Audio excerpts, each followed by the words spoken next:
On the morning of May 9th, 1914, a rifle shot broke the silence of a Santa Barbara mansion. The man who pulled the trigger had built one of the great American fortunes from nothing serial, advertising, sheer nervous will.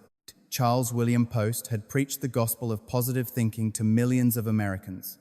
He had sold them health and optimism in cardboard boxes. And then, alone in a room full of guns, he chose not to believe any of it anymore. He was 60 years old, he was in pain, and he left behind $20 million and a 27-year-old daughter who had no idea what was about to land on her. Her name was Marjorie Merriweather Post. And this is not a simple story about a woman who inherited a fortune.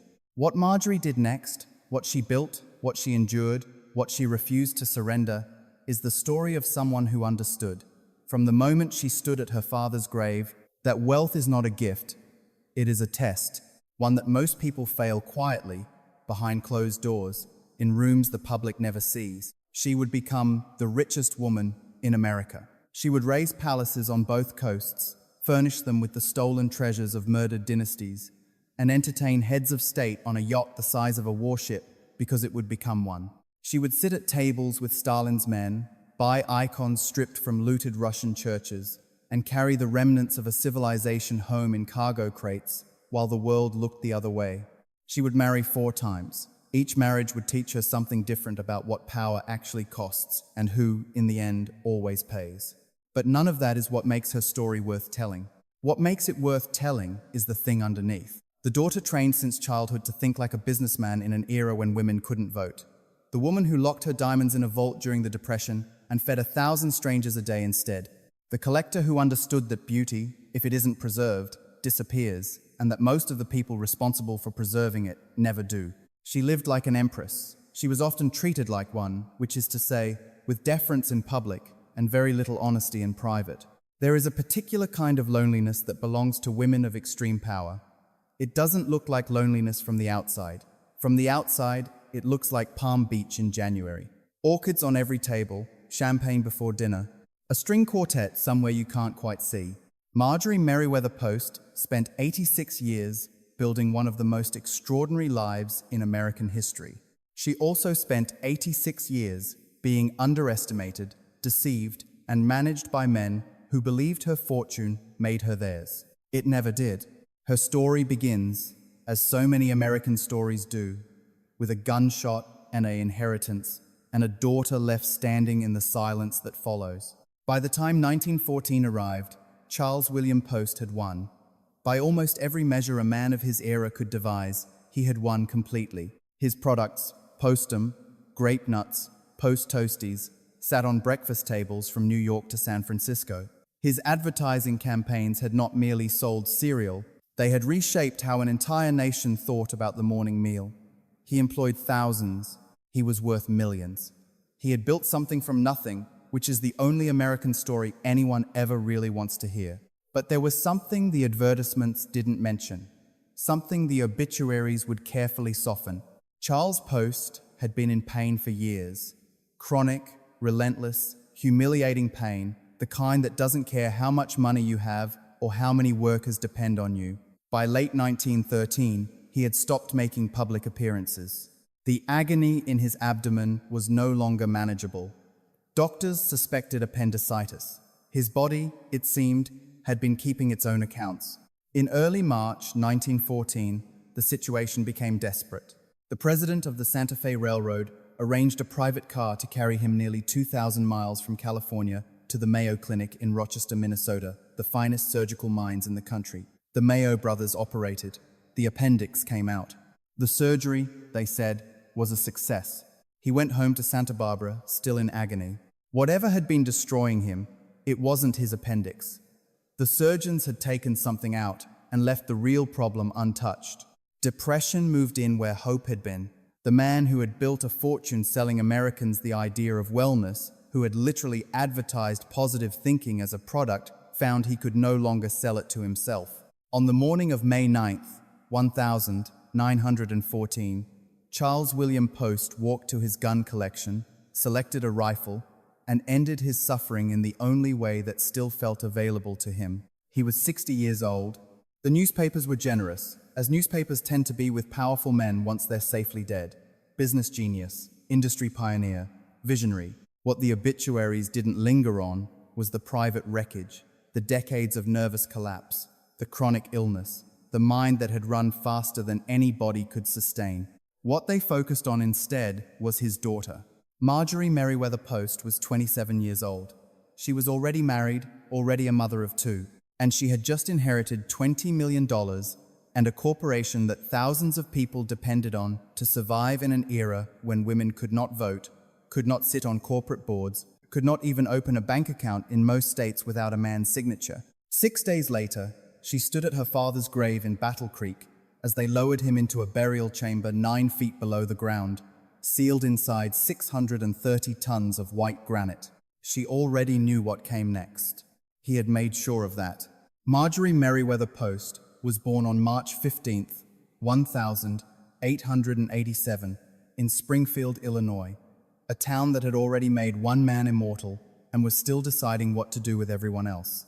Her father, Charles William Post, was not yet the man history would remember. He was restless, perpetually optimistic, and chronically broke a salesman of agricultural equipment with a drawer full of patents and a talent for vision that kept arriving slightly ahead of the money. Her mother, Ella Letitia Merriweather, held the household together with the particular quiet endurance of women who understood that their husband's greatness was still theoretical.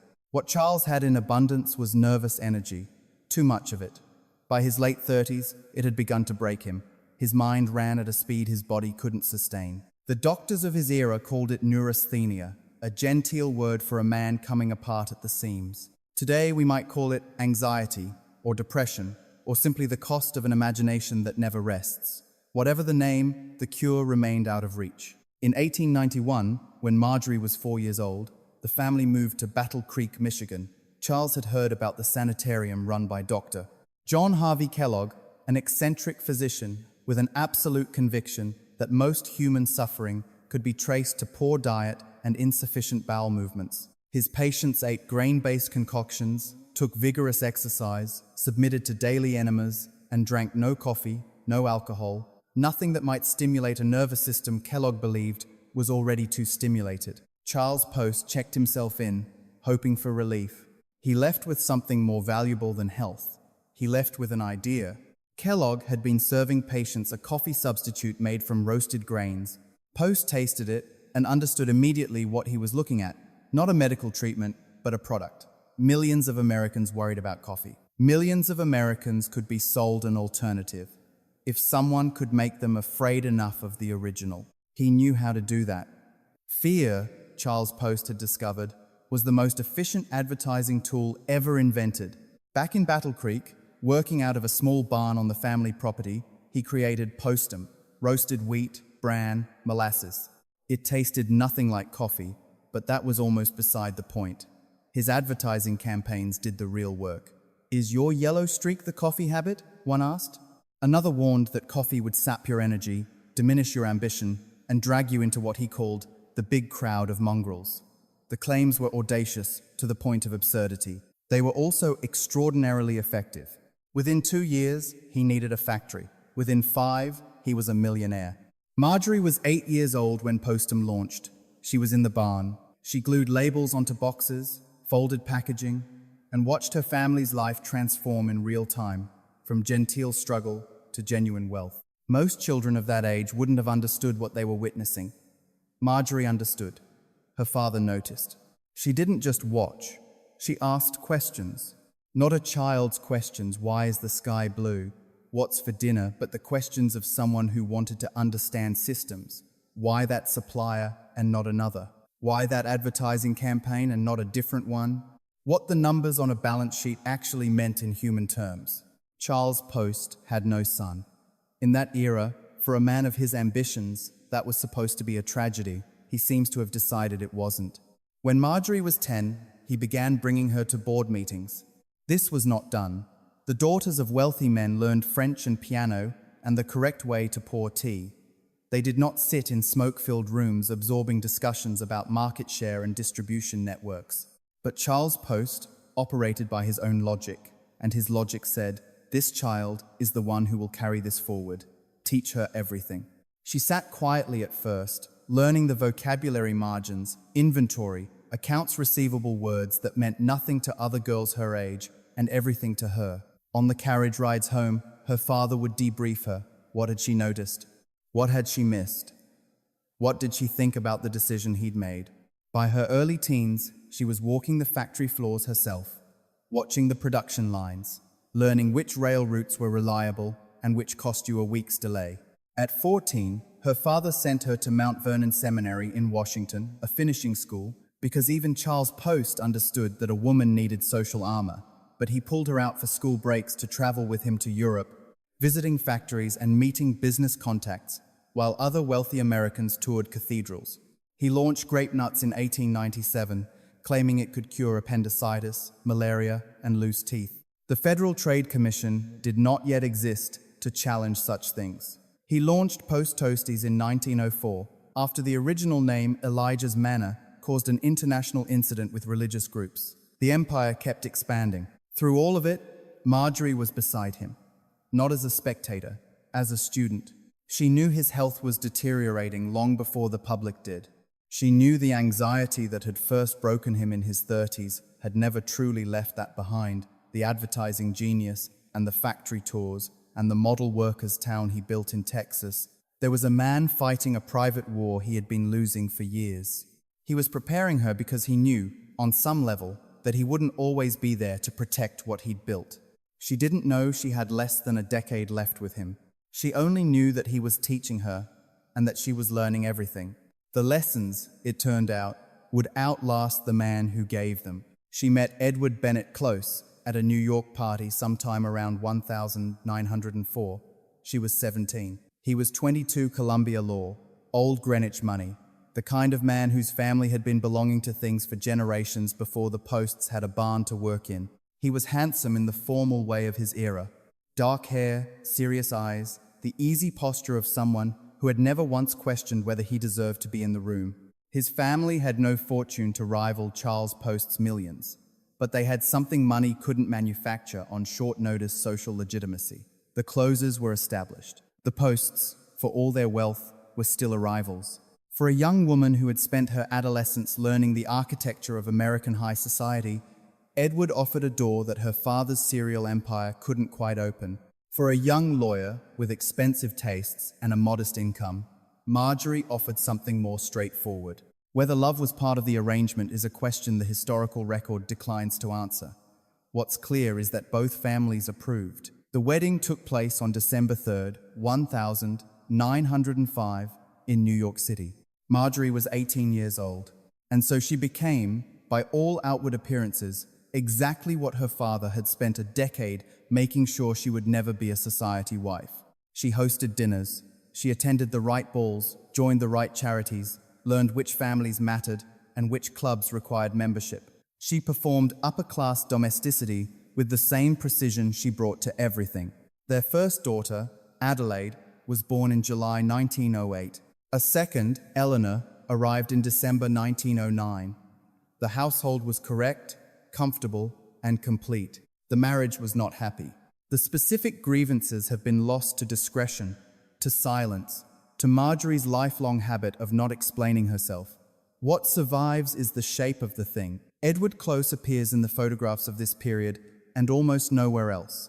He exists in the historical record, less as a person than as a legal fact, a name attached to a marriage certificate, and, eventually, a divorce decree. He seems to have been, in the most damning way possible, simply not enough. Marjorie never stopped going to Battle Creek. Through all the dinners and the balls and the 2 pregnancies, she kept attending board meetings, reviewing financial reports, keeping her hand in the business her father was building. Edward appears to have been unbothered by this. Whether that was tolerance or indifference is a distinction that probably mattered a great deal to her. Then, 1914 arrived and broke the marriage open at its seams. In May, her father shot himself in Santa Barbara. She inherited $20 million and control of one of the fastest-growing food corporations in America. Overnight, she was one of the most powerful women in American business in an era when women could not vote, could not sit on corporate boards, could not open a bank account without a man's signature. Her husband remained a moderately successful attorney. In August, Europe went to war. The fighting in Belgium and France seemed impossibly distant at first. It had nothing to do with breakfast cereal or New York society. America declared neutrality, and life, officially, continued. But Marjorie read the casualty reports. She understood logistics. She knew what it meant when the numbers were that large, and the medical infrastructure that thin men dying, not just from wounds, but from the absence of anyone organized enough to save them. In 1916, while America still debated whether to get involved, she began building a hospital. Not writing a check, building. She recruited physicians and nurses, sourced equipment and supplies, navigated military bureaucracy and transatlantic shipping schedules, and applied to the problem of mass casualties the same methodical intelligence her father had applied to selling breakfast cereal. When America entered the war in April 1917, Base Hospital Noda 15 was nearly ready. It opened in Savoy, France, in the summer of 1918, capacity for 2,460 patients simultaneously. One of the largest American military facilities in Europe, substantially funded by Marjorie herself. Edward, meanwhile, had shipped out as a captain. He would serve with genuine distinction, earn a battlefield promotion to major, and receive the Médaille d'Honneur from the French government. By any measure, the war made him a better man than peacetime had. It wasn't enough. It was too late. Marjorie had walked the wards of her hospital in France. She had spoken with the wounded. She had seen, close enough to touch, what her wealth could actually build when she pointed it at something that mattered. The woman who returned to America in 1918 had been forged into something her 1905 wedding hadn't anticipated.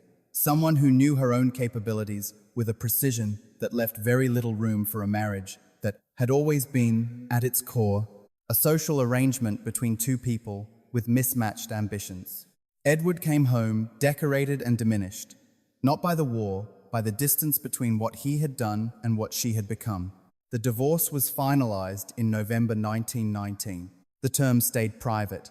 Marjorie kept the girls. Edward would remarry, have 2 sons, and through one of them eventually become the grandfather of actress Glenn Close, a footnote that history seems to find more interesting than the man himself. Marjorie was 32 years old, divorced, which still carried weight in 1919, mother of 2, owner of a corporation, and completely, irreversibly done with the version of herself that had glided through other people's parties pretending that was enough. The decade ahead would be something else entirely. She was already moving toward it before the ink on the divorce decree was dry. Edward Francis Hutton came into Marjorie's life carrying the particular weight of a man who had already lost everything that mattered. His first wife, Blanche Horton Hutton, had died on December 18, 1917, taken by the Spanish influenza in the same indiscriminate sweep that was killing millions across the world. They had been married 17 years. Their only son, Halcourt, was 15 when his mother died.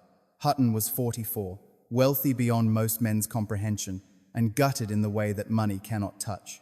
He had built one of the most powerful brokerage firms in America, E.F. Hutton and Company, founded in 1904 with his brother Franklin, had been constructed on a radical premise that Wall Street didn't have to stay in New York. While other firms kept their eyes fixed on Manhattan, Hutton opened offices across the country, wired together by telegraph and telephone, executing trades from cities that the old guard hadn't yet bothered to notice. By 1920, his firm was the second largest brokerage house in the United States. He was not conventionally handsome.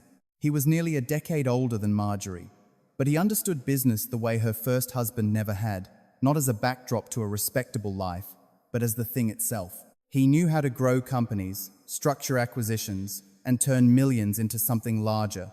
He spoke the language her father had taught her. That, for Marjorie, was its own kind of attraction. Perhaps she also saw a man who had suffered, a man who knew what loss felt like and might, because of it, understand the value of what he had. They married on July 7th, 1920, less than a year after her divorce from Edward Close. The ceremony was quiet, deliberately so. She was a divorced woman in an era when that still required management. He was a widower, not yet 2.5 years out from burying his wife. Neither of them needed a spectacle. What they got instead was tragedy, arriving ahead of schedule. 10 weeks after the wedding, on September 25th, 1920, Halcourt Hutton was thrown from a horse on Long Island. He was 18 years old. Edward Hutton had now lost his wife and his only son within 3 years. Marjorie stood by him. Whatever the marriage would eventually become, she was there for that present, steady, not looking for a way around someone else's grief. The partnership that followed was, for a time, genuinely remarkable. Hutton understood something that most men of his era did not, that his wife was not simply a wealthy woman who had inherited a company. She was a trained executive who had been studying business since she was old enough to glue labels onto cereal boxes. She knew the postum operation from the factory floor to the boardroom. She had opinions, strategies, and a competitive instinct that her first husband had never once been required to engage with. Hutton engaged with it. In 1922, he took postum public on the New York Stock Exchange, bringing in capital for expansion and installing himself as chairman of the board. Then the acquisitions began methodical, relentless, guided by the same logic Charles Post had explained to his daughter on carriage rides home from board meetings decades earlier. Find successful brands, buy them, distribute them better than anyone else. Watch what happens. Jell-O, Baker's Chocolate, the oldest chocolate mill in America. Maxwell House Coffee, whose slogan Teddy Roosevelt had allegedly coined, Hellman's Mayonnaise, Log Cabin Syrup, Calumet Baking Powder, Minute Tapioca. Brand by brand, category by category, the company grew into something that had no real precedent in American commerce. They built a Tudor revival mansion on 176 acres of Long Island they called Hillwood. They had a daughter, born December 29th, 1923, Nadania Marjorie Hutton, who would one day reject the name entirely and become the actress Dina Merrill, though nothing in that nursery suggested it. The household was full. The marriage, from the outside, looked like a triumph. Then came the frozen goose. Sometime in the mid-1920s, sailing out of Gloucester, Massachusetts, the Huttons sat down to a dinner that included a goose of unusual freshness, vivid, flavorful, tasting of nothing like the preserved or salted provisions that provisioned most ocean voyages. Marjorie asked where it had come from. The answer led her to a local inventor named Clarence Birdseye, who had spent years in Labrador watching the Inuit flash freeze fish in the Arctic cold and realized, with the clarity of the genuinely original thinker, that the process could be replicated industrially. Marjorie saw it immediately, not a curiosity, but a revolution. Frozen food would reshape how Americans ate. It would make seasonal produce available year-round, eliminate waste, and transform the entire relationship between the kitchen and the calendar. She urged Hutton to acquire Birdseye's company for $2 million. Hutton hesitated. His objections were not unreasonable. American homes had no freezers. Neither did grocery stores, delivery trucks, or the warehouses in between. The infrastructure for a frozen food industry did not yet exist. It would have to be built from nothing, at enormous cost, on a bet that American consumers would follow. Marjorie told him it was the future. She told him this for years. The argument cost them dearly in time. By the time Hutton finally agreed, in early 1929, Birdseye's asking price had risen to $22 million, more than 10 times what she had originally proposed. She believed it was worth every penny regardless. In June 1929, the Postum cereal company renamed itself General Foods Corporation. It was now the largest food conglomerate in America. Its brands occupied virtually every kitchen pantry in the country. Marjorie had taken her father's coffee substitute company and turned it into an empire. She had done it alongside a man who was willing, for a while, to treat her as an equal. Business partnerships and marriages, however, are not the same thing. They share a vocabulary, but not a logic. One runs on profit, the other runs on something harder to account for and far easier to exhaust. The decade ahead would make that difference impossible to ignore. The first house wasn't enough. It never was going to be. In 1921, Marjorie and Edward Hutton had built a modest villa near the Everglades Club in Palm Beach, a pleasant thing called Hoguito, Spanish for little hearth. It had good bones and a respectable architect, and absolutely no business being the home of a woman who had just transformed her father's cereal company into the largest food conglomerate in America. It sat on a golf course. It could not accommodate the scale of what Marjorie was becoming. She needed something that announced itself. In 1924, she found the land. A narrow strip of coral ridge running between the Atlantic Ocean to the east and Lake Worth to the west, the highest natural elevation in Palm Beach, which meant that from the right vantage point, you could see water in every direction, 17 acres. The Florida land boom was in full fever, and somehow, by most accounts, she paid approximately $100 for the parcel. The name wrote itself, Mar-a-Lago, sea to lake. What she built on it would cost $7 million and take 4 years, and it would make the $100 land price feel like the least remarkable detail of the entire enterprise. She brought in Marion Sims Wyeth as her primary architect, Princeton-educated, Beaux-Arts, trained in Paris, the most respected builder of fine homes on the island. His plans were excellent, organized, rational, classically proportioned, around a curved, central courtyard with wings for family, guests, and entertaining. Exactly what a serious architect produces for a serious client. Marjorie looked at them and wanted something else entirely. She wanted theater. For that, she turned to Joseph Urban, an Austrian-born designer who had spent his career building spectacle for the Metropolitan Opera and the Ziegfeld Follies. Urban didn't design rooms. He designed emotional experiences. He understood how light moved through space, how a ceiling height could make a person feel small or exalted, how the difference between a beautiful house and an unforgettable one lived entirely in the details that rational architecture tended to eliminate. He had never designed a private residence. Marjorie didn't consider that a problem. The collaboration between Wyeth and Urban was, by all accounts, deeply uncomfortable. Wyeth handled the structure. Urban handled everything that made the structure matter. The Beaux-Arts man reportedly came to regret the project and rarely spoke of it afterward. He had been trained to follow established rules. Mar-a-Lago followed none except the ones Marjorie and Urban invented together as they went. Over 600 workers built it. 300 of them came from Europe, carrying craft traditions that had been passed down through generations of artisans who understood that certain things could not be rushed or replicated by machine. 3 boatloads of Dorian limestone arrived from Genoa fossil-bearing stone, chosen specifically because it aged fast, because Marjorie wanted a house that looked as though it had always been there. Skilled carvers shaped it into bas-reliefs of griffins and acanthus leaves and fantastical creatures that had no name. Nearly 36,000 antique Spanish tiles, some dating to the 15th century, bearing the geometric precision of Moorish craftsmen who had ruled Spain before anyone currently living was born, were sourced from a single private collection and laid across the entrance hall, the cloisters, the patio, the walls of rooms that hadn't been designed yet. 20,000 roofing tiles came off old Cuban buildings, their colors running from salmon pink to the deep red of something that had spent decades under a tropical sun. 2,200 square feet of black and white marble arrived from a Cuban castle to floor the dining room. Native cypress was sandblasted until it looked centuries older than it was. Joseph Urban traveled to Vienna to find the sculptor Franz Barwig and his son, who spent nearly 3 years carving parrots and monkeys and other creatures from the Dorian stone, giving Mar-a-Lago a playfulness, a lightness, that separated it from the heavy self-importance of Gilded Age mansions and their obsessive need to be taken seriously. The finished house rose from the coral ridge like something that had escaped from a more extravagant century.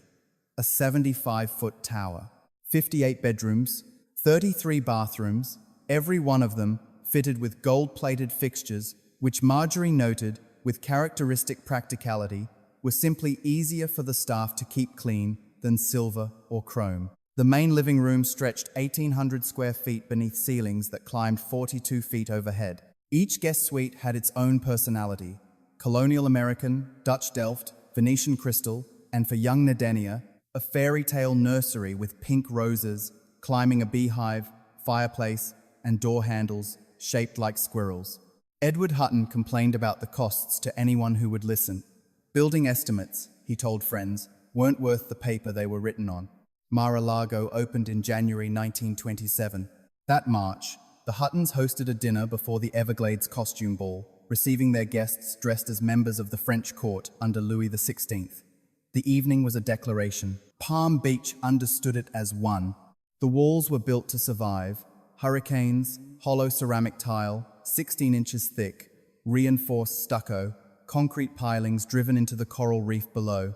3 bomb shelters were embedded in the structure, a quiet acknowledgement that the era had already taught the world what it was capable of. It required 60 permanent staff to operate. It had a 9-hole golf course, formal gardens, and grounds large enough that Marjorie once invited the entire Ringling Brothers Circus to perform on them for charity, with underprivileged children seated alongside Palm Beach society as though that were the most natural arrangement in the world. In early 1927, standing inside what she had built, everything between Marjorie and Edward Hutton must have felt possible. It wasn't. But the house would outlast the marriage by decades, outlast most of the people who ever walked through its doors, outlast the world that had produced it, outlast nearly everything except the coral ridge it sat on and the water visible from every direction. She had built it to last. That, at least, she got right. Mar-a-Lago was magnificent. It was also fixed to the earth, which for Marjorie had always been a kind of limitation. By 1929, she wanted something equally extraordinary that could move. The Huttons had owned a succession of yachts over the years, all of them black-hulled, all of them named Hussar, each one surpassing the last. But Marjorie had decided that the next vessel wouldn't simply surpass its predecessors, it would surpass everything. She wanted the largest private sailing yacht in the world, and she intended to mean that literally. Edward commissioned the hull from the Krupp Germania shipyard in Kiel, Germany. The specifications were staggering even on paper.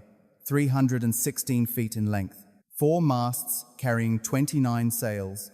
The mainmast, rising 178 feet above the waterline, taller than most of the buildings most people would ever enter. The cost approached $1 million in 1929, as the Depression was already beginning its long erasure of American fortunes. The Huttons proceeded anyway. Marjorie took personal responsibility for the interiors with the same methodical precision she brought to everything. She enrolled in a course on marine engineering not because she intended to sail the ship herself, but because she needed to understand the technical constraints of the space before she could properly inhabit it. In a Brooklyn warehouse, she had the outline of every cabin drawn on the floor at full scale, then moved her carefully chosen furnishings within those boundaries, piece by piece, until the arrangement was exactly right. Nothing went aboard that hadn't first been lived with on solid ground. The yacht was christened Hussar V and launched in April 1931. 72 crew members would operate and maintain her. The interiors rivaled the finest European palaces, which was, of course, the point. Marjorie's personal suite featured white Carrara marble at the fireplace and bathroom, with water fixtures shaped like golden swans. Murano chandeliers hung in the main salon. Venetian mirrors caught the light from brass fittings polished to a mirror finish. Rare pieces acquired from auction houses in Paris and Vienna occupied every available surface, as though the ship were a floating museum that happened to move. The Huttons spent at minimum 6 months of each year aboard her, sometimes 9. Their 1,932 voyage alone covered more than 16,000 miles, Cuba to Panama, the Galapagos, and back through the Caribbean. They sailed to Tahiti, to Alaska, through the Mediterranean. On the open ocean, Marjorie could entertain royalty and heads of industry against a backdrop that no ballroom, however grand, could replicate. The sea offered something even Mar-a-Lago couldn't guarantee: privacy. Genuine, unmanaged, unobserved privacy, just water in every direction and whatever truth the distance from shore made possible. Whatever truth there was in the marriage, however, was running out. By 1935, the evidence of Edward Hutton's infidelities had accumulated past the point where Marjorie was willing to manage it any further. The divorce proceeded, and in the settlement, in the particular, pointed way that outcomes sometimes carry meaning, Marjorie kept the yacht. She had the black hull repainted white. She renamed it Sea Cloud. Both gestures said the same thing: this belongs to me now, and it always did. 3 months later, she married Joseph Edward Davies, a Washington lawyer with deep roots in the Democratic Party and the ear of Franklin Roosevelt. The speed raised eyebrows, as it always did with Marjorie. But she had spent enough of her life waiting for things that had already become clear. Davies was appointed U.S. ambassador to the Soviet Union in 1936. Sea Cloud sailed to Leningrad, where it served as both residence and floating embassy. Marjorie's brand of capitalist magnificence anchored in the heart of a country that had built its entire ideology on the elimination of exactly that. She entertained Soviet officials aboard with the same unstudied confidence she brought to every room she ever entered. Later, when Davies was posted to Brussels, Queen Elizabeth of Belgium came aboard. The pleasure yacht had become a diplomatic instrument, and Marjorie had become, without ever seeking the title, a kind of shadow ambassador, the one who made people comfortable enough to say true things over dinner. When the war came, the luxury yacht market collapsed overnight. Marjorie tried to sell Sea Cloud and found no buyers at any price. After Pearl Harbor, she offered the vessel to the Navy. President Roosevelt initially declined the ship, he said, was too beautiful to sacrifice. Eventually, he reconsidered. The Navy stripped the masts, painted the hull battleship gray, and mounted anti-submarine weapons on the deck, where Murano chandeliers had once thrown light across walls, hung with Venetian mirrors. Renamed IX-99, the former pleasure yacht became a weather station in the North Atlantic. Marjorie said that since she had no son to give to the war, she would give her ship instead. It was the kind of remark that sounds rehearsed and lands anyway, because it was true. What happened aboard that ship in late 1944 turned out to be its most significant moment and had nothing to do with weather or submarines. Lieutenant Carlton Skinner requested permission to cruise Sea Cloud with a fully integrated complement. At that time, black sailors could serve only as stewards. Skinner's request was approved. 50 black sailors, including 2 officers, served aboard the former yacht and passed 2 consecutive fleet inspections without a single deficiency noted. Sea Cloud became the first racially integrated warship in the United States military since the Civil War. Marjorie received the ship back after the war. It passed through several owners, was eventually restored by German investors in 1978, and still sails today as a cruise ship more than 90 years after its launch. Marjorie's original suite's largely intact. Travel publications call it the most romantic sailing vessel afloat. But in 1935, none of that existed yet. There was only a woman who had just ended her second marriage, repainted a yacht white, and married a man who was about to take her to Moscow. What she would find there would change everything she thought she was collecting, and why. In October 1929, the stock market collapsed and took the world with it. It happened fast, the way certain catastrophes do not gradually, not with warning enough to matter, but in the sudden, vertiginous way of a floor giving out beneath your feet. Fortunes that had taken generations to construct vanished in days. Men who had considered themselves the permanent architecture of American prosperity found themselves standing in the rubble of everything they had believed about themselves. Some of them jumped from buildings. The newspapers reported it with a kind of stunned repetition, as though the sheer accumulation of ruined men might eventually add up to an explanation.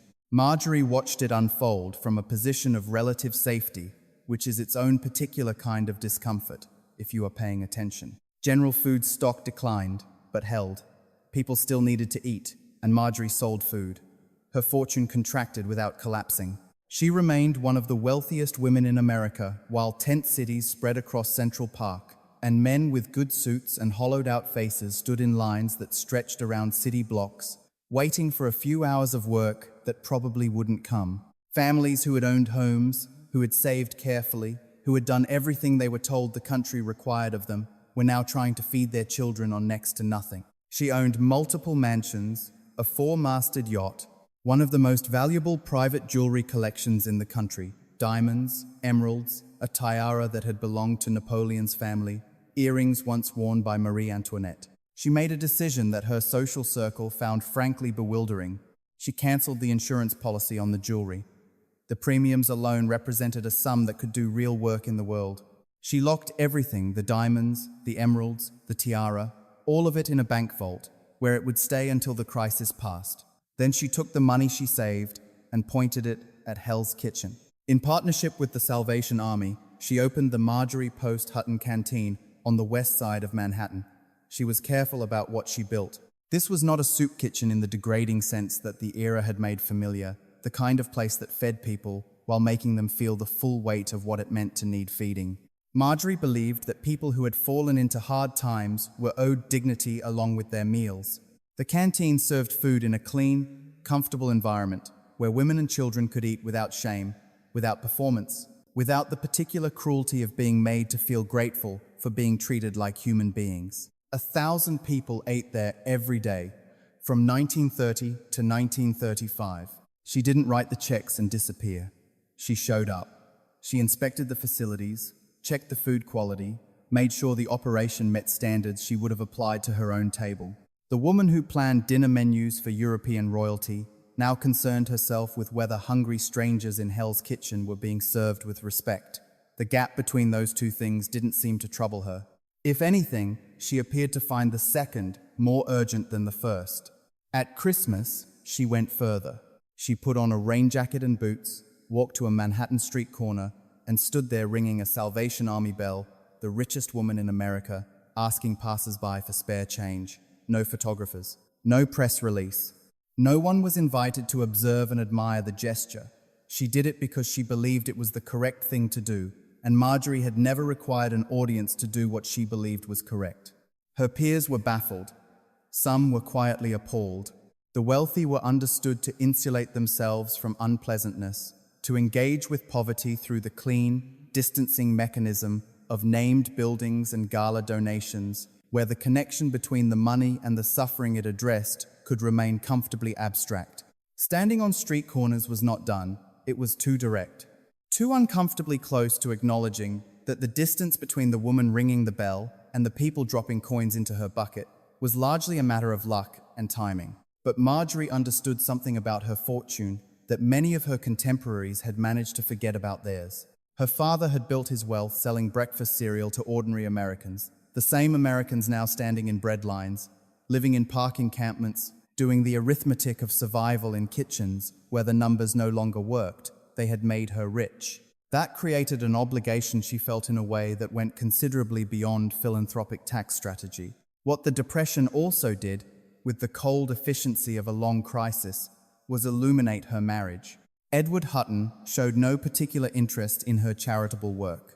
While she stood on street corners and inspected canteen kitchens, he maintained his routines, the clubs, the circles, the rhythms of a wealthy man who had concluded that the catastrophe outside was not his direct concern. Their priorities had not merely diverged. They had revealed themselves to be, and perhaps always to have been, fundamentally different in kind. Marjorie kept up appearances, as she always did, but those closest to her understood that something had broken, not dramatically, not in a single moment that could be pointed to and named, but in the slow, irreversible way that things break when the weight on them never lets up. She had locked her diamonds in a drawer to help strangers on the street. Her own husband could not be moved to similar inconvenience. By 1935, she had made her decision. The marriage would end, the diamonds would eventually come back out of the vault.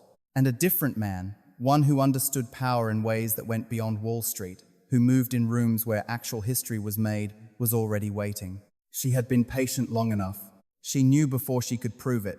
That particular knowledge, certain, wordless, arriving ahead of any evidence, is something women in bad marriages tend to recognize immediately and spend months trying to talk themselves out of.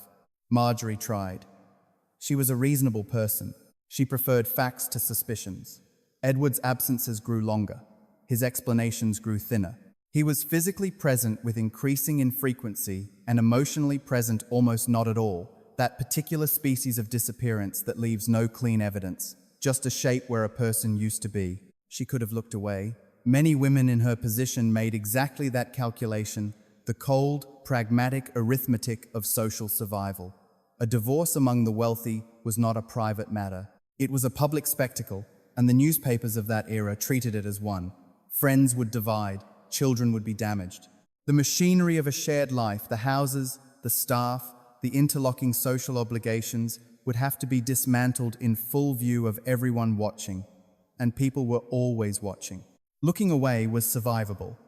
It was even, in certain circles, quietly respected. But Marjorie was her father's daughter. She had been trained from childhood to identify a problem with precision and solve it without sentiment. Willful blindness was not a strategy she had been built for. If Edward was betraying her, she wanted to know it in terms that could not be argued with. New York divorce law in 1935 offered exactly one exit from a marriage: adultery. Not unhappiness, not mutual exhaustion. Not the slow, grinding incompatibility of two people who had built something magnificent together and discovered, too late, that the building was the only thing they had in common. A wife seeking to end her marriage had to demonstrate a specific act of infidelity with a specific person at a specific time and place. Suspicion was legally worthless. Evidence was everything. Marjorie assembled her evidence with the methodical intelligence she had applied to every other problem of consequence in her life. She attached small bells to the doors and windows of the house, delicate enough to seem decorative, positioned to catch any movement after dark. She stretched silk threads across hallways at ankle height, nearly invisible in daylight and entirely invisible in darkness, calibrated to break at the slightest contact and leave no sensation of having been broken. She dusted talcum powder across floors in the relevant passages, white, fine, the kind that holds a footprint with forensic fidelity. Then she waited. The threads broke. The powder held footprints going where footprints had no business going. The bells rang in the night at hours when the house was supposed to be still. The woman Edward had been conducting his affair with was not a society figure, not someone from their social world, not even someone Marjorie would have been required to encounter at a dinner party. It was the live-in maid, a woman employed to serve Marjorie's household, living under Marjorie's roof, paid with Marjorie's money. The betrayal was not simply personal. It was architectural, embedded in the structure of the home she had built, hidden inside the daily operations of her own life. There is a specific kind of humiliation that comes from discovering that the performance of your household has been concealing something you were never meant to find. Marjorie had spent 15 years building a marriage that looked, from the outside, like a triumphant partnership. The bells told her what it had actually been. She filed for divorce in 1935, adultery, as the law required. The proceedings were managed as quietly as wealth and competent lawyers could arrange, but Palm Beach and Manhattan are not places where things stay quiet for long. The rumors moved through both cities with the efficiency of people who have very little else to do. Edward did not contest it. He understood the position he was in, that Marjorie had what she needed and the resources to use it without mercy if he chose to make things complicated. He accepted the terms. He kept his brokerage firm and whatever remained of his dignity, which was not a quantity anyone present felt inclined to measure. Within a year, he had married Dorothy Metzger, a woman 32 years younger than himself, who had just left her own husband. He stayed married to her for the rest of his life. History notes this without particular comment. Marjorie kept Mar-a-Lago. She kept Sea Cloud. She kept her controlling interest in General Foods and custody arrangements that left no ambiguity about where her daughter Nadenia belonged. She kept, in other words, everything that mattered, which is the outcome that tends to follow when one party to a divorce has assembled the evidence with bells and silk thread and talcum powder, while the other party was simply careless. 3 months after the divorce was finalized, she married Joseph Edward Davies. The speed, predictably, raised eyebrows. Some people concluded that the relationship had begun before the divorce. Others decided that Marjorie simply could not function without a husband's name attached to her own, that her identity, for all its apparent self-sufficiency, required the structural support of a marriage to hold its shape. Both interpretations underestimated her. She was 48 years old. She had spent 15 years in a marriage that had been hollow for most of them. She saw no reason to perform mourning for something that had not deserved her loyalty in the first place. Davies was different from Edward in the way that mattered most to her now. He moved in rooms where actual power lived, where decisions were made that shaped the world rather than merely the social season. He had the ear of Franklin Roosevelt. He understood things that no amount of Wall Street acumen could teach. And Roosevelt, it turned out, was about to offer Davies the ambassadorship to the Soviet Union, which meant Marjorie was about to go to Moscow. She had no idea what was waiting for her there. None of them did.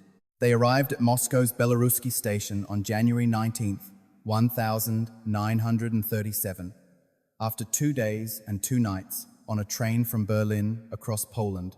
across a border that felt, even then, like a threshold between two entirely different understandings of what a human life was worth. The entire American embassy staff was waiting on the snow-covered platform. So were Soviet Foreign Office officials, and a crowd of photographers whose flashbulbs broke against the frozen air like small explosions. Marjorie stepped off the train, arm in arm with her new husband, composed and unhurried, dressed as though arriving at a dinner party rather than the most surveilled capital on earth. She was 50 years old, she had just begun her third marriage, and she was about to spend 18 months living inside a beautiful house that the secret police had wired for sound from the basement to the rafters. Spaso House had been built in 1914 for a wealthy Moscow merchant named Nikolai Vitorov, a grand neoclassical mansion with an 82-foot main hall, a domed ceiling, and a crystal chandelier said to be the largest in any private residence in the city. The Bolsheviks had seized it after the revolution. Now it housed American ambassadors, which was its own particular kind of historical irony, and Marjorie looked at it the way she looked at everything that fell short of what it could be. She and Joseph paid for the renovations themselves. They rewired the entire building, installed American bathtubs, brought in their own furniture and china, and arranged monthly shipments of frozen provisions from the United States products from the company Marjorie had built, now feeding diplomatic dinners in the capital of a country that had abolished the concept of private enterprise. The incongruity appears to have delighted her. Her formal role was hostess. She understood, with the instinct of someone who had been managing rooms full of powerful people since her 20s, that hospitality and diplomacy were not separate disciplines. They were the same discipline, practiced at different scales. At Spaso House dinners, she paired French and Russian porcelain, placed pink and yellow orchids at precise intervals, and seated Soviet commissars next to Western diplomats with an attention to personality that no seating chart could fully capture. She created an atmosphere so warm, so elegantly removed from the grey ideology grinding away outside the embassy walls, that Soviet officials and their wives came and kept coming, experiencing, across Marjorie's dinner table, the precise version of capitalist luxury that their entire political system had been constructed to eliminate. The Soviets, by most accounts, liked the Davises enormously. There was something about their frank, unapologetic wealth, the complete absence of any performance of sympathy for communist ideals that made them easier to deal with than diplomats who arrived trailing progressive platitudes. These were rich Americans who made no secret of it. That kind of honesty, in Moscow in 1937, was its own form of currency. But the warmth was monitored. Everything was monitored. Marjorie discovered microphones hidden throughout Spaso House, in the fireplaces, in the ventilation shafts, in the walls between rooms. Embassy staff instructed her to tap a spoon against metal whenever the conversation turned to anything sensitive, the noise disrupting the listening devices long enough to matter. Guests received welcome cards advising them, with diplomatic understatement, that all rooms were observed by Soviet intelligence and that their luggage might be searched multiple times daily. The household staff reported to the secret police. A GPU car followed the Davises wherever they went, making no effort at concealment visible, patient, permanent, like a fact of the landscape. There is a photograph from this period. Joseph and Marjorie walk along a snow-covered road lined with birch trees, dressed with their customary elegance, unhurried. Behind them, at a fixed distance, the GPU car idles. Its occupants are watching. Everyone in the photograph knows everyone else is in it. Beyond the embassy walls, Stalin's Great Purge was consuming the Soviet Union with a thoroughness that history would spend decades trying to fully account for. Old Bolsheviks men who had made the revolution, who had built the state, who had devoted their lives to the ideology now destroying them, were being arrested, tortured into confessions, and executed for crimes that hadn't happened. The show trials unfolding in Moscow's Hall of Columns were among the most elaborately staged frauds in the history of statecraft. Former heroes of the revolution, standing before cameras and proclaiming their own guilt in plots so fantastical they could only have been written under duress. Joseph Davies attended as an official observer. He watched. And then he reported to Washington that the confessions were genuine, the defendants truly guilty, the Soviet system functioning exactly as its architects claimed. Career diplomats at the embassy, including a young George Kennan, who would go on to become one of the great strategic minds of the 20th century, were appalled. They recognized the trials for what they were: theatrical productions, the confessions extracted through torture and threats against family members, the entire spectacle designed to eliminate anyone Stalin had decided to fear. Davies looked at the same evidence and reached the opposite conclusion. His subsequent book, Mission to Moscow, sold hundreds of thousands of copies and was adapted into a Warner Brothers film. It was also condemned by historians and diplomats for decades as a document of willful, consequential naivety, a powerful man seeing what he needed to see while people were being murdered around him. Marjorie kept her own counsel. She focused on the dinners, the flowers, the careful arrangement of people around tables. She supported the Red Cross. She explored Moscow's museums and the government commission shops where confiscated treasures sat in dusty indifference, priced by bureaucrats who understood their ideological value but had no interest in their historical one. And she began to buy. The Soviet government was selling off the material inheritance of the Romanov dynasty systematically, urgently, without sentiment. Churches had been stripped, imperial palaces emptied, noble estates liquidated down to the last silver spoon. The revolutionary state needed hard currency and had warehouses full of Fabergé eggs, imperial porcelain, icons sheathed in gold and encrusted with gems, sacred objects that had survived centuries of Russian history and were now available for purchase at prices that reflected nothing except the seller's desperation. Every crate Marjorie packed and shipped out was something that would not be melted down. Every icon she carried out of a commission shop was a fragment of a civilization that its own government was in the process of erasing. She didn't yet know what the collection would become or where it would finally live. That clarity was still years away, across another ended marriage and a war and decisions she hadn't yet been forced to make. For now, she was the ambassador's wife. She set beautiful tables in a bugged house in a city where men were confessing to things they hadn't done and being shot for it, while her husband sent cables to Washington, assuring them that justice was being served. In June 1938, the Moscow assignment ended. Davies had been appointed to Belgium. They packed, said their farewells, and left the microphones still in the walls. The GPU car, presumably reassigned to someone else's shadow.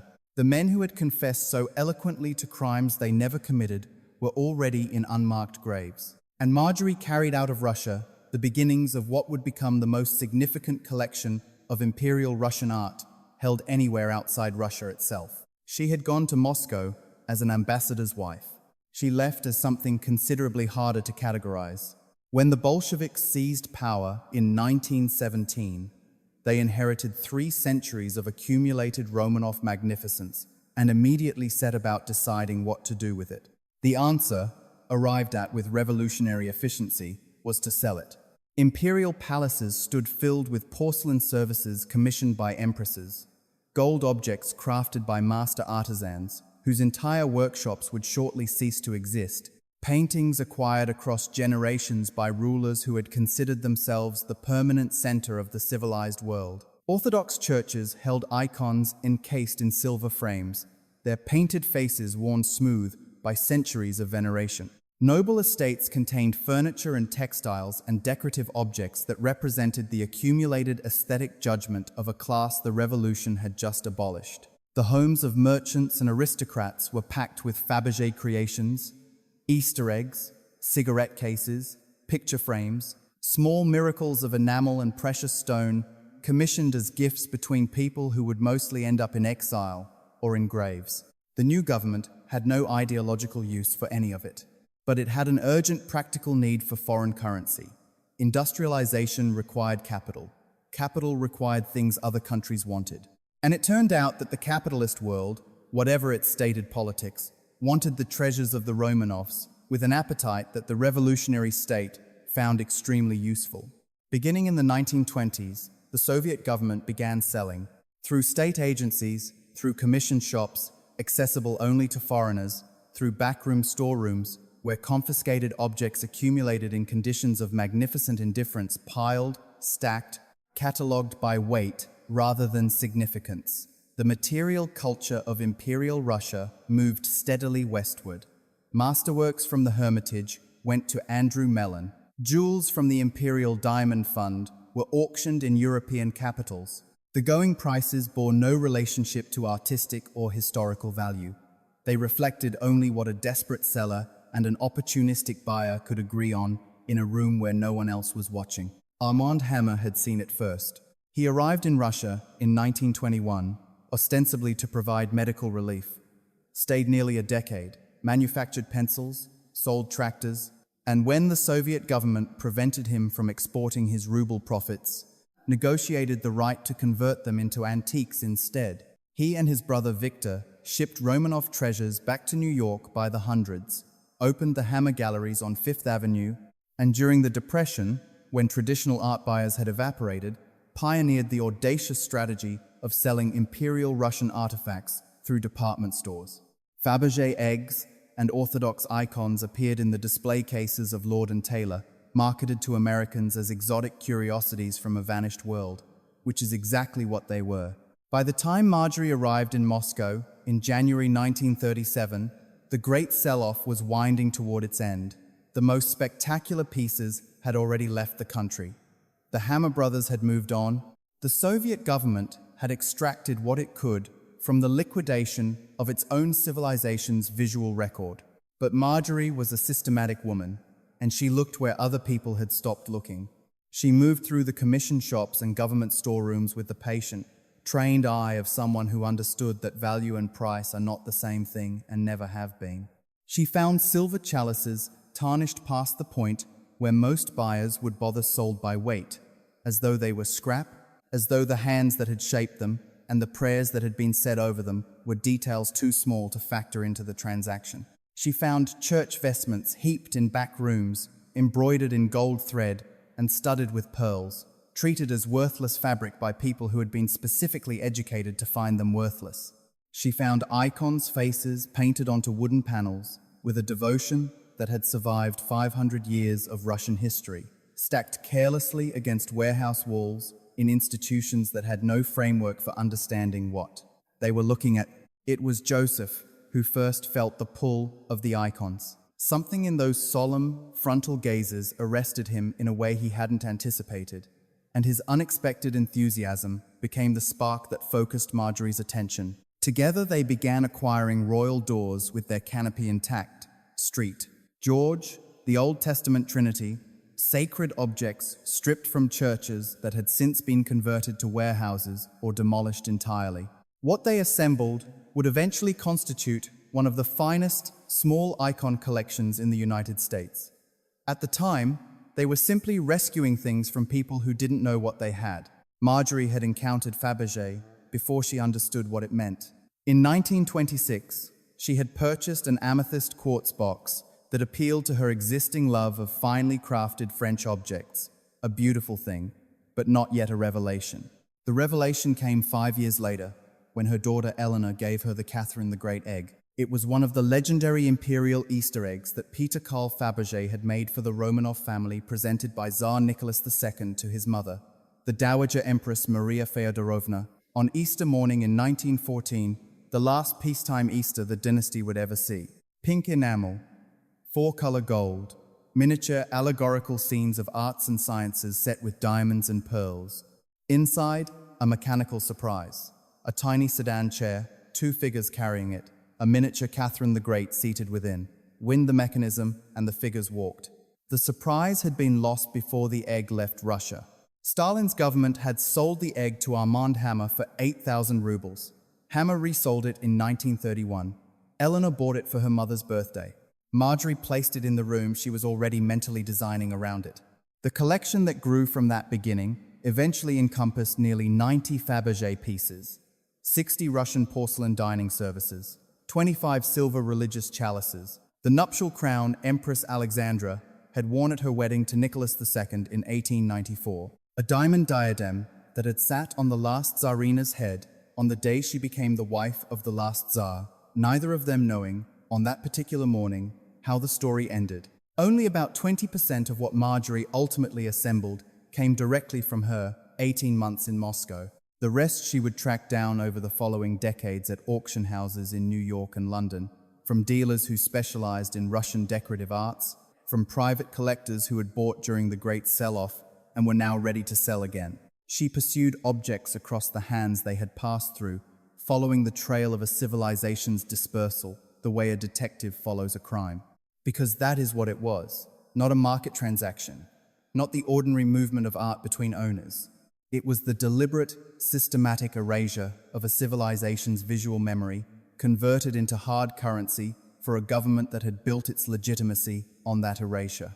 Every piece Marjorie saved was a piece that would not be melted down.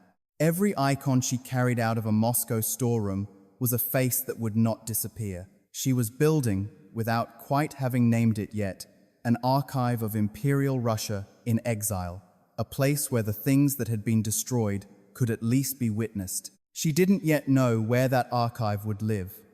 That was still years away, across more marriages and a world war and decisions that hadn't yet become necessary. For now, she moved through dusty storerooms with American dollars and an eye trained since childhood to recognize what other people had failed to see. It would have to be enough. For now, it was. She called it a rustic retreat. She meant something else entirely. The property sat on a narrow esker, a ridge of sand and gravel left behind by a retreating glacier, rising between the Spectacle Ponds and Upper Street. Regis Lake, in the Adirondack Mountains, 12 miles northwest of Saranac Lake. When Marjorie first acquired it in 1920, it was accessible only by water. It offered something none of her other properties could: genuine distance from the social machinery that consumed her life everywhere else. She bought it and immediately built 68 buildings on it. By 1923, Camp Topridge sprawled across 207 acres. The main lodge contained a living room 80 by 100 feet, with 25-foot ceilings and fireplaces large enough for a grown man to stand inside. The dining room seated 30. The construction used Adirondack logs and local fieldstone materials that gestured toward wilderness simplicity, while supporting a compound of baronial scale that no actual wilderness had ever produced. Guests didn't drive in. There was no road. They flew aboard Marjorie's private Vickers Viscount, named the Merryweather, after her mother's family landed at Saranac Airport, were ferried by launch across the lake, and then ascended the steep ridge, either by stairs or by a covered 6-person funicular she had installed for her Aunt Molly, whose heart condition made the climb impossible. What waited at the top was unlike anything else in the Adirondacks, or anywhere else. Each guest cabin came with its own fireplace, fully stocked bar, private bathroom, telephone, and butler. A system of call buttons allowed visitors to summon, with a single touch, a boatman, a masseur, a fishing guide, a tennis partner, a private secretary. 85 staff members operated the compound through the summer season, arriving daily from a distant parking area, walking an unpaved path to the workers' side of the camp present when needed, invisible when not. 3 nights a week, the living room became a private cinema. The guest lists read like a directory of American power: General George C. Marshall, European royalty, politicians, diplomats, industrialists, anyone Marjorie considered interesting enough to merit the journey. After Moscow, she added a Russian dacha among the Adirondack pines, log-built in the traditional style, onion domes rising incongruously above the spruce and hemlock, a tile stove warming the interior on cool mountain evenings. It was a retreat within a retreat, a private space where she could sit with the memories of what she had witnessed in Stalin's capital and with the quiet, unspoken weight of what it meant to have acquired the treasures of people whose descendants now lived in exile or lay in unmarked graves. She had originally called the property Huttridge, her second husband's name, grafted onto the landscape. After the divorce, she changed it to Topridge, a small revision, the kind that carries more meaning than it appears to. Names define ownership, and this one was hers alone. She maintained Topridge for over 50 years. Mar-a-Lago was performance, Washington was diplomacy, New York was business. Topridge was the only place where Marjorie Merriweather Post could walk a forest path without someone watching and recording what it meant. The escape was never complete. It couldn't be, not at that scale, not with that many call buttons. But it was as close as her fortune allowed to simply being a woman in the woods. She eventually left it to the state of New York, imagining governors and public servants might find there what she had. Whether they would prove capable of maintaining what she'd built was a question she would not live to see answered. The funicular still climbed the ridge. The dacha still stood among the pines. The view across Upper Street, Regis Lake, remained exactly as it had been the morning she first saw it, and decided, with the particular logic that governed her entire life, that this wilderness required 68 buildings to make it habitable. She was born Nednia Marjorie Hutton on December 29th, 1923, the only child of Marjorie's second marriage, named for both grandmothers, destined to eventually discard both names entirely. Her childhood was the kind that requires no embellishment and defies most imagination. Winters at Mar-a-Lago, summers aboard Sea Cloud, the largest privately owned sailing vessel in the world. School years split between a Fifth Avenue triplex and the Long Island estate. Every material comfort that money at that scale could provide surrounded her from the moment she drew her first breath. Her parents divorced when she was 11. She watched her father remarry within the year. She watched her mother remarry within months. The lesson written into those events was one that the children of dynasties tend to absorb without being taught it directly, that marriages end, fortunes continue, and life at the top of American society moves forward regardless of whatever wreckage accumulates in the private rooms. She attended Miss Porter's school in Connecticut, the same institution that would later shape Jacqueline Bouvier. She enrolled at George Washington University, where her stepfather, Joseph Davies, had political connections and her mother had opinions about what a serious woman studied. She lasted 1 year. What Nedenia wanted was to act. Her father thought she should study law and run for Congress. Her mother considered acting a profession for people who had no better options. Neither could understand why a young woman with unlimited resources would choose to spend her life pretending to be someone else. But that was precisely the point. Nedenia wanted something that was hers, not inherited, not arranged, not managed by people with agendas about what her existence should signify. She enrolled at the American Academy of Dramatic Arts and studied under Uta Hagen. She took modeling work at Vogue for $10 an hour, despite being a millionaire before her 18th birthday. When people asked why, she said her ambitions were her own, and not exactly the ones her parents had in mind. She changed her name. Not to Hutton, she wouldn't leverage her father's brokerage empire for personal advantage. She chose Merrill, borrowed from Charles E. Merrill, her father's Wall Street rival and the founder of Merrill Lynch. The irony was exquisite. E. F. Hutton's daughter, borrowing his competitor's name to escape E. F. Hutton. In 1945, Dina Merrill made her Broadway debut, Three Lines, a production called The Mermaid Singing. She was 21 years old and exactly where she wanted to be. Then her mother intervened. Marjorie convinced her daughter, through means Dina would later describe simply as brainwashing, that a proper woman married well and built a life around that marriage. Acting could wait, position could not. In 1946, Dina quit the stage. She turned down a 7-year film contract. She turned down a picture with Clark Gable. She married Stanley Rumbaugh Jr., heir to the Colgate-Palmolive fortune, former White House aide, and spent the next decade being exactly what her mother needed her to be. 3 children arrived: Nedenia, David, Stanley III. The desire to perform never left. After her daughter was born, Dina quietly returned modeling, television, then finally film. Her screen debut came in 1957 in Desk Set, opposite Katharine Hepburn. The role was small. What it established was permanent. Hollywood understood immediately what it had in Dina Merrill. A woman who didn't have to act like an aristocrat because she was one. The elegance wasn't performed, it was structural. In Butterfield 8, she played the dignified wife whose husband betrays her, maintaining composure while her private world quietly collapsed. Elizabeth Taylor won the Academy Award. Dina got the role she had arguably been rehearsing her entire life. Her first marriage ended in 1966. She married actor Cliff Robertson, appeared with him on Batman as a Western villainess named Calamity Jan, and seemed, by all accounts, to find the absurdity of it genuinely freeing. When her son David was diagnosed with juvenile diabetes at 13, she founded the Juvenile Diabetes Foundation, channeling grief and helplessness into institutional action, exactly as her mother had done with every crisis that couldn't be solved by other means. David died in a boating accident in September 1973, weeks before his 24th birthday. His body was recovered from Gardiner's Bay off eastern Long Island. The loss belonged to a season of endings that would touch everything Marjorie had built. But that story belongs to what comes next. Dina Merrill acted into her 80s. She and her third husband acquired RKO Pictures in 1989. The girl who had wanted something of her own built exactly that: a career, a body of work, an identity that existed independently of the name she'd been born into.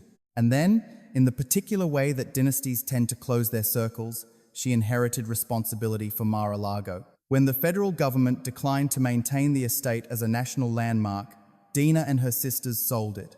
The buyer was a real estate developer named Donald Trump. The price was $7 million for a property her parents had spent decades and many times that sum building, furnishing, and maintaining as a monument to what American ambition at its most extravagant could produce. The daughter who had rejected her family name became the executor of its most famous address. The performance and the inheritance had become, finally, the same thing.